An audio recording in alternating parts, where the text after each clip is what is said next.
Apple Financial presents a conversation with a financial gardener called Weeding is Like Raising Interest Rates. What are you doing? I'm weeding my garden. How are you this fine day? I got my investment statement today. It's down again this month. I'm starting to get worried. Do we sell everything? What can we do? Let's talk about it. Would a perspective from a financial gardener help?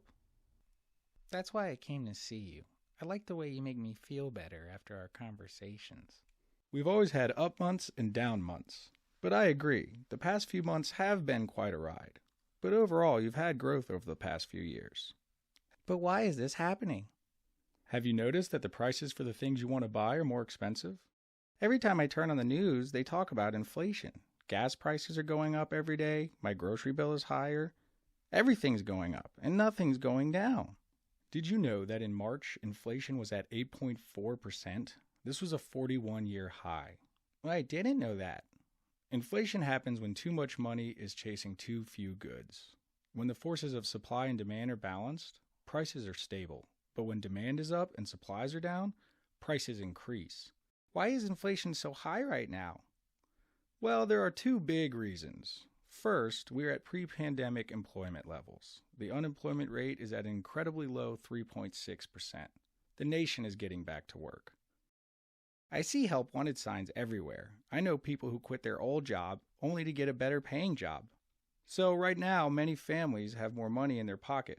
More money creates more demand for goods and services. Yeah, I get that. Adding to the story, during the pandemic, supply chains were broken. Businesses had to scramble to find inventory. Some manufacturers even had to shut down. Supply chains are now getting rebuilt, but it'll take time for supplies to get back to normal. So, inflation is up because of high demand due to better wages and low supplies because of broken supply chains. Yes, you got it. Those are two major reasons for our high inflation today. But the market is not responding to the fact that inflation happened. The market is reacting to the Fed's actions to try to get inflation back to normal. The Fed is raising interest rates to attempt to fight inflation. How does raising the cost of borrowing money bring inflation down? Seems to me like it increases the cost to borrow money. You're right. Raising interest rates is like weeding a garden.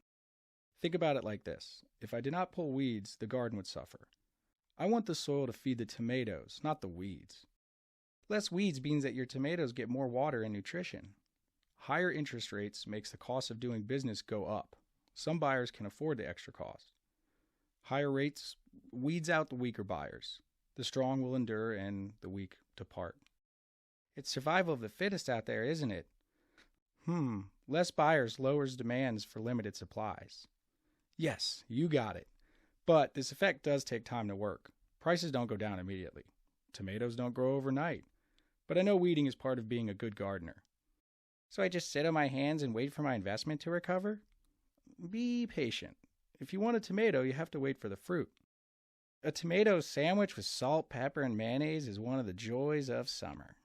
When you understand the cause and effect of why the markets are behaving so badly, you are more likely to stay focused on the long-term goals and reject the impulse to sell low than buy high later. If I sell now, I would be selling low, right? I want to buy low and sell high. Warren Buffett said, "The market is the most efficient mechanism anywhere in the world for transferring wealth from impatient people to patient people." I'll just be patient and dream of that summer tomato sandwich. Now that sounds like a delicious idea.